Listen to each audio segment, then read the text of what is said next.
Well, hello, Bible Love. You are back with us today, and we are so thrilled with our series, Women in Ministry. I have a fantastic guest for you today, and I'm excited to introduce you to her. But first, let's say the prayer attributed to St. Francis. So the Lord be with you. And also with you. Lord, make us instruments of your peace. Where there is hatred, let us sow love. Where there is injury, pardon. Where there is discourse, union. Where there is doubt, faith. Where there is despair, hope. Where there is darkness, light. Where there is sadness, joy. Grant that we may not so much seek to be consoled as to console, to be understood as to understand, to be loved as to love. For it is in giving that we receive, it is in pardoning that we are pardoned, and it is in dying that we are born to eternal life. Amen. Amen. So, listeners, today I have a guest that I have really known my whole life and always known of and been a part of each other's life, the Reverend Annwyn Myers. Annwyn is a retired priest, currently lives in Sewanee, Tennessee.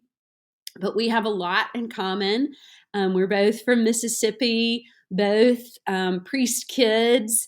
And I wanted Annwyn to come on today for a lot of reasons. She is my friend. She's been my spiritual director at one point when I was in seminary and helped me through some things. And she's just always someone I've known. And when I think about examples of women priests, when I was kind of thinking about this, Annwyn was actually one of the few women priests that I knew.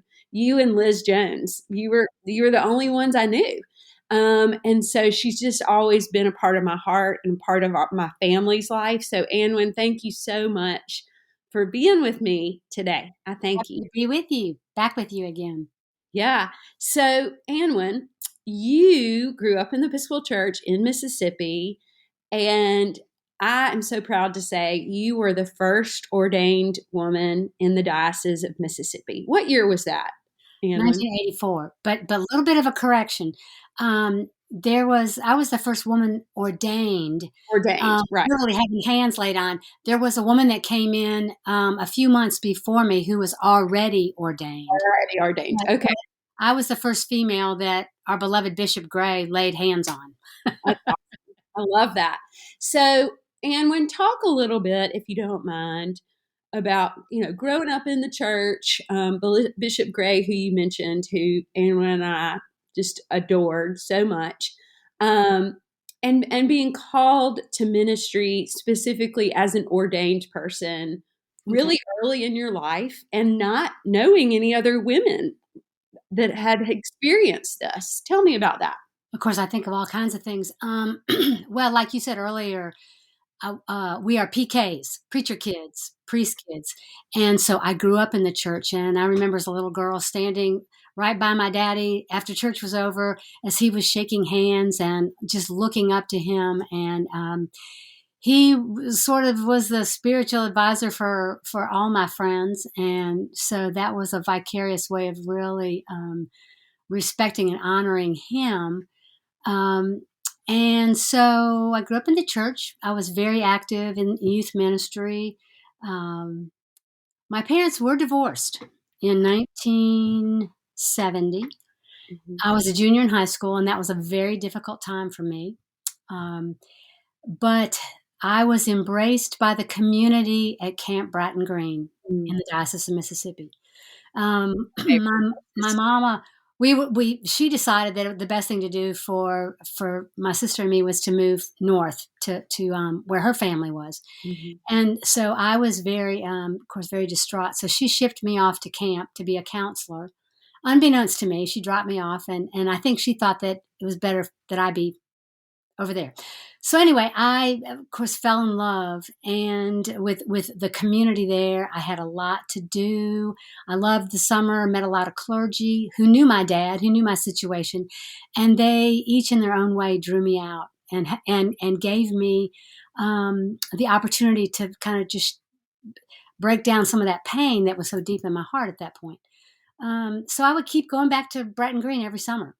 And it was Mm, community over and over and over again, the community and the joy and just the common thing that we all shared, which of course was belief in God through Jesus Christ.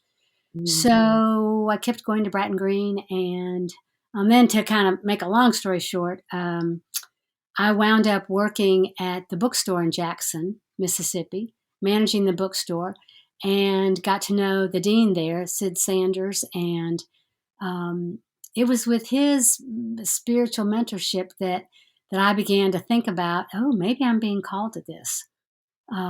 So at his suggestion, I tried all kinds of things. I was on the Altar Guild, and I ended up being the chairperson for the Division of Youth for a few years. And it was that moment at a retreat with high school students that a young person asked me, how do I come to believe in God?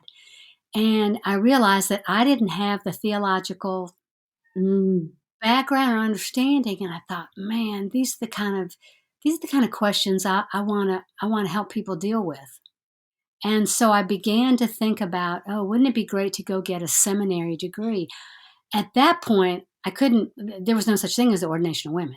That mm, was mhm. years to come.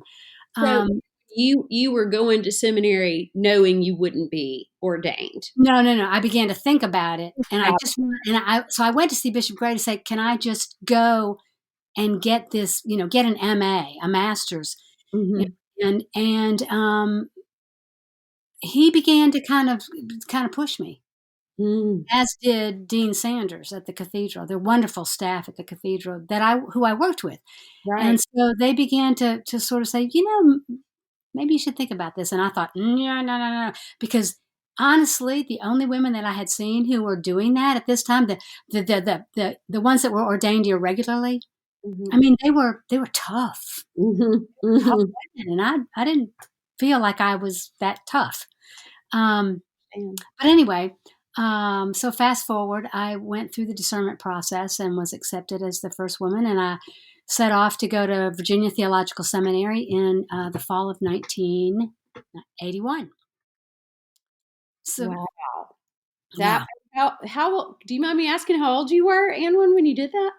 I was 27, Yeah, so that's young. and at that point there were 57 people in my class, Mhm. and 7 of us were women, and Wow, 3 of us were on the ordination track. wow, wow. So Amazing. those ratios have changed a lot Oh, in yeah. the Yeah, yeah, because my class at Seminary of the Southwest was definitely half and half, men and women. yeah. That was in 2011. So, it does shift in that. Okay, so you go to seminary, you come back to Mississippi, you get ordained, and you served a church in Mississippi, right? Mhm, mhm. And what was that like for your parish? Did you feel like accepted in that role? Um, what I remember most about that, Mary Balfour, was the first Sunday. Of course, the rector announced that they were going to be getting a curate, and St. John's and Pascagoula had a history of having curates. A Mhm. curate is somebody who's put in a parish for 2, 3 years, and so the rector announced that they had been granted another curate. And so everybody went, "Yay, yay!" And then he said, as he told me, he said, "And she will begin, June, whatever, whatever." And there was this dead silence. It's a she. It's Yeah. not a he. It's a she. Um, and I remember being nervous, but I was so excited. This was, I was I was ordained, and I was going to go out and do my thing. Well, one of a person who had become very close to me, he was a doctor in the community. I'll never forget. He came out of church that first morning, and he shook my hand, and he said, "I can't believe you, it's you. I mean, it's all. This is all there is." And I kind of looked at him. He said, "I don't know." He said, "I expected a 6 foot tall, masculine looking woman." And he said, and you're just Not tall. I'm barely 5 feet, and he just said, "Is this all? I don't have anything to worry about." So I Mhm. think it was people just they didn't have a prototype, an image at that point in time Right. of they were just all these imaginations of what an ordained woman would look like. So Yeah. anyway, so And when I think that's still, I've said this on the podcast before, but I think that's still true today. Like, I want the little girls in my parish to look at me and like see that I'm still have makeup on and color my hair and I wear the clothes that make me feel good because they still can be that too, right? And still right, be an ordained person if that's something that they want and feel God calling them to be. And I think that's so important, you know, that it doesn't have to be this one image of a woman when people think about priest, you right, know. or just male. I mean, I can remember I did a first communion class with little children, Mhm. and I said, and now the last I said, let's all draw a picture of the Eucharist. Mm, And this one child drew a picture. I think I still have it somewhere. Drew a picture, and it was obviously a woman celebrating. wow. And And for that child, she would never know any different. know any different. And Yeah, that's because God called you into that ministry. And I'm so thankful for that. right. So, Anwyn, after you served St. John's in Pascagoula, I think the next call was Swanee. Is that right? Or was there another call in between? No, actually went to Jackson, but the thing that happened while I was at St. John's was I met my husband Dixon. Right. He was from Jackson, Okay. and we met. It's a long story, but he was at his Crucio, and I was there at the closing Eucharist, and then we met Sparks several. flew. We met, huh? Sparks flew. No, we actually didn't meet. I just saw him, and I went back to my parish, and I said, "Who is that guy?" And so anyway, very serendipitously, I met him quite Mhm. unplanned several months later, and we went out. And the first time that we went out, he said to me, he said, "Well, you're gonna." He said, "Please forgive me. I'm a little nervous." And I kind of. He said, "I've never been out with a priest before." And I said, "Well, that makes us even because I've never been out with a contractor before." I love it. Well, and and when we have this in common too, we were both ordained before we met our spouses. And sometimes that does, I felt like, who's going to want to marry a priest? That's a weird life, and Right. a lot. And thank goodness for people like Dixon and Murray who just, rejoice in that. And, maybe we're afraid at the beginning, but, Murray and I had a very similar conversation. He's like, I've never been out with a priest. I said, well, I've never been out with a writer. So here Yeah. we are. Yeah. So Dixon and I courted long distance, and then we got married in 1988. I had been at St. John's for 4 years, and that necessitated my moving to Jackson. Right. I left the parish, and I will say that my first 4 years of ministry at St. John's were absolutely glorious. That's wonderful. It was a love fest, as I know, with when you just love each other, and just anyway, it was great. So I Right. moved to Jackson, and I was an interim chaplain at the day school at St. Andrew's Day School in Jackson, and also the interim rector out at Chapel of the Cross in Madison, Okay. before I got the call to would I come to Sewanee to consider being the associate chaplain with another Mississippian, Sam Lloyd, who was then the new chaplain at the University of the South. So on a whim, Dixon and I came up to Sewanee. My dad had graduated from here, and I had never been to Sewanee. I thought, well, let's just go see. So we came, and that was however many years later, because we moved here in 1989, and we've been here ever since. And you and I have a big love for Swanee. I know the listeners know my family has a house there. My dad went there, all that stuff. But this is a completely different kind of ministry that Amen. you're called Amen. into. So, as the chaplain for the students at the time when you started was for the undergraduate students, and you did that for a long time.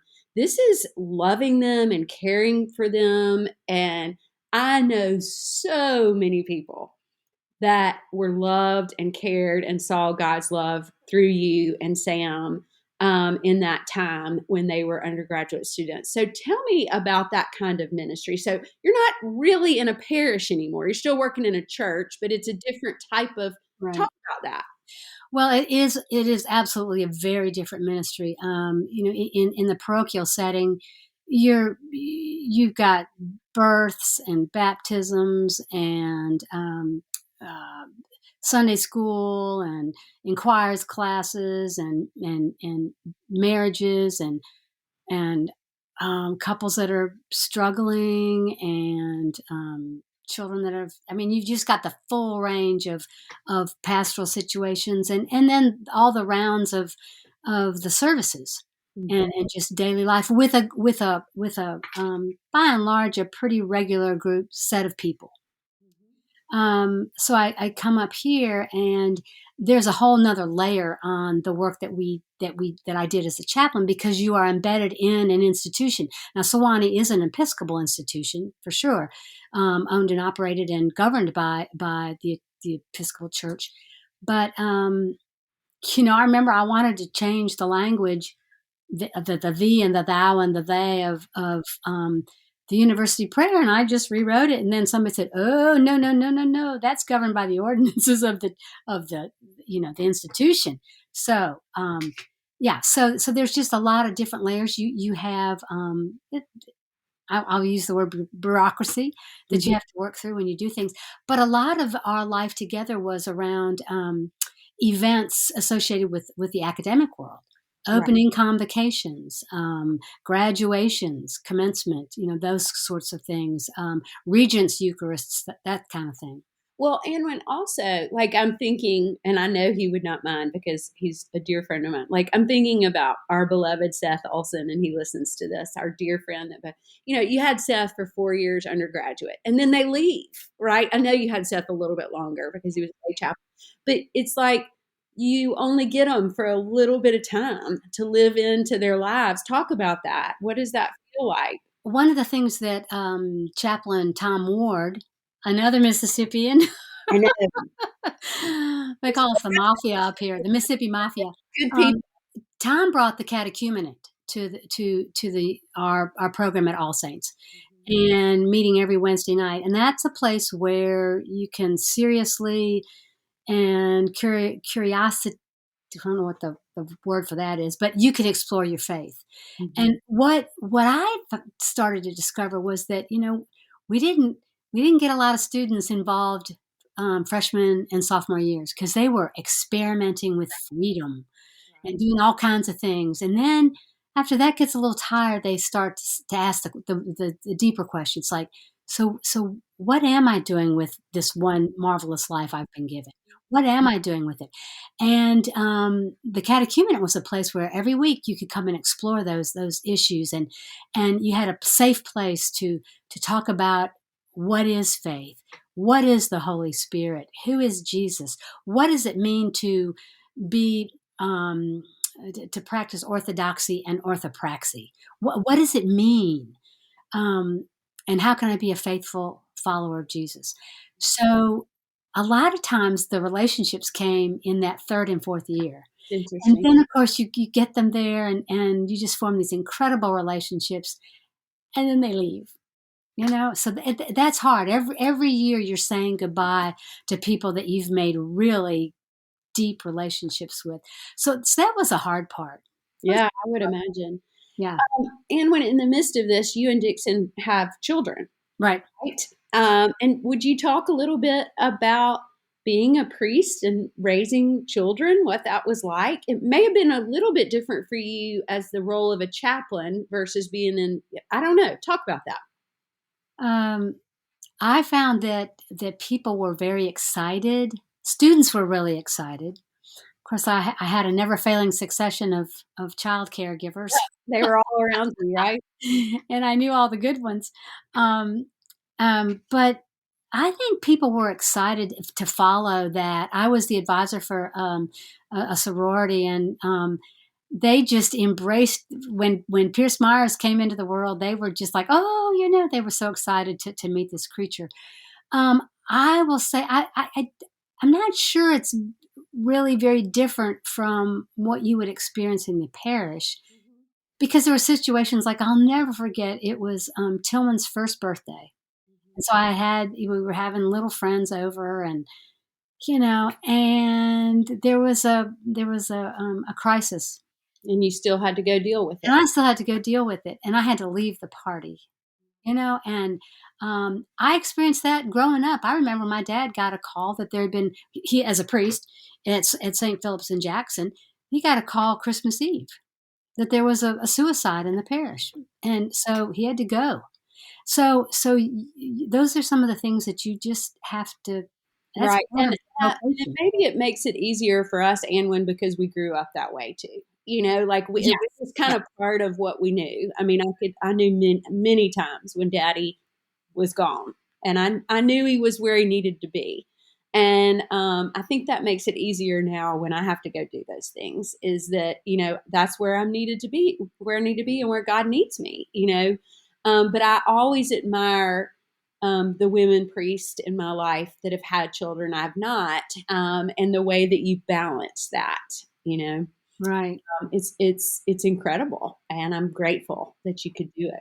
I always said that my husband Dixon had the hardest part on Sunday mornings, because Yeah, he was in the back of the church with the kids, right. Yeah, and but I think it was letting them be who they are.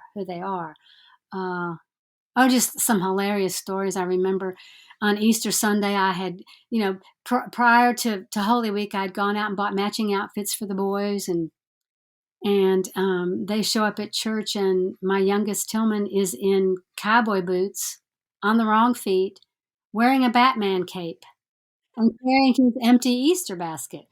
And he comes marching down the aisle to get communion. And of course, I'm going, oh my gosh, that's my child. And everybody's kind of looking at him. But, you know, that's, love it. that's some of the gifts.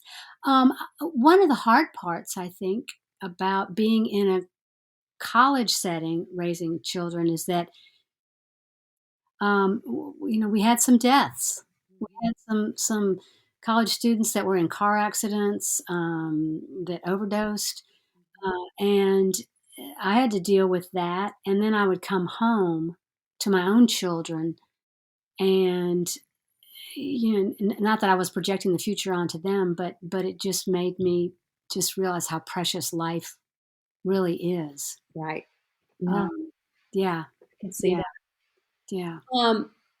And when you worked with the undergraduate students for a while, and then at the end of your time, I mean, you're still in ministry, but your paid time in ministry, I My guess. tenure, my tenure as chaplain. Yeah. Yes, you went to work for still at Swanee, but went to the seminary. And tell me about that. That was probably a very different experience because you'd been working with college age kids for a long time, and now you're back with adults who are like trying to figure out what the heck they're called to do Right. to serve Right. God. So talk about Um, well, I had been a college chaplain for 23 years, and loved the students. But after a while, the saying goodbye just gets harder and harder. So I thought, I need maybe look at something different. Um, so the dean at that time, who had been one of my professors in seminary, oddly, Dean Bill Stafford, asked if I might be interested in filling in a new position. They were looking for a director of admission, recruitment and admission. And because I had been a part of the larger church, knowing all these clergy that come to Sewanee or that go out from Sewanee, um, I kind of had an audience that I could go visit to bring people in. So I started that in 2012. And in terms of the institutional ministry, it was one step further into the institutional part, because um, honestly, it was great. I loved traveling. I loved being and seeing people and catching up and telling about all the wonders of Sewanee. But at that particular point, it was a lot about numbers, and it was a lot about financial aid, and it was a lot about housing, who's going where. And of course, we've had a housing crunch here in Sewanee.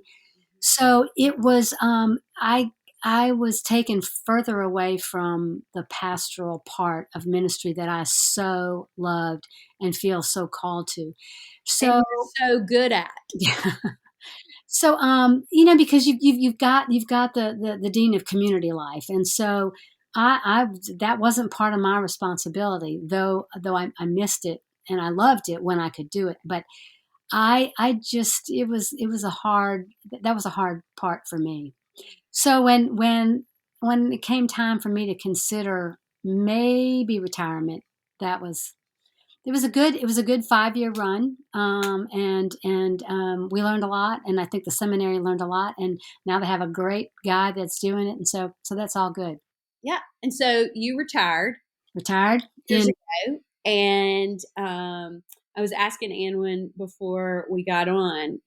Annwyn is the type of person that is never going to stop doing ministry. It just might look different. So tell us about a few of the things that you're interested in. You're telling me about a prison ministry that you've been Mhm, working in. mhm. Talk about those things. Well, the first thing I did when I worked with a group called All Voices Choir, and it was a choir made up of physically and mentally challenged adults, and another deacon in the community, and I, and a pianist, had this group every week, and they would come and we would sing, and that was wonderful. That was a great experience. I'm making notes so we can link it to Oh, this. okay. Yes, Cool. yes. All Voices Choir. Then I took a little break and I got involved in it's called Arts Inside, and we work with the incarcerated men and women in the local county jails. I learned that there's a difference between a prison and a jail. A prison is federal, a jail is local. So we work primarily in the local jails, and we're part of the process of helping people prepare to go out. So through writing our own stories, through drawing, through making collages of life before, life now, and what life we hope will look like. We made collages, we wrote poetry, and it was just a part of getting people ready, prepared to go back out. And been doing that for the last year, and that's been wonderful. And Uh, you're back to that pastoral side, I yes, bet. I yes, mean, that takes so much. And then also getting to live into your artistic side. Anwyn is in her craft room right now and in my has, craft room. yeah, has this artistic side. I love that because I think even if we're not in active ministry, ministry is always a part of us and finding our voice and our talents in that. And I know you, and I know that that's a part of you. And I'm so glad you have found that place, and that Dixon is now retired and you're still living on the mountain, but getting to still do ministry. It's amazing. Right, right. And I guess I have to say it's been Swanee is a great place. But retirement is affording us the opportunity now to kind of spread our wings. Both of our children, who went all the way through, pre-K here, elementary, St. Andrew Sewanee, and they both went to the college. They both now live in California, and so we've been traveling to California to visit them. And yeah, That's awesome. yeah, Anwyn, I love you and I thank you it's so mutual. It's for mutual. this time, and just grateful for you sharing your voice. I've been very pleased with the response I've gotten. I think lifting up women in ministry is important, so I'm glad I did that. So thank you, Anwyn. Listeners, remember that we love you, but most importantly, God does.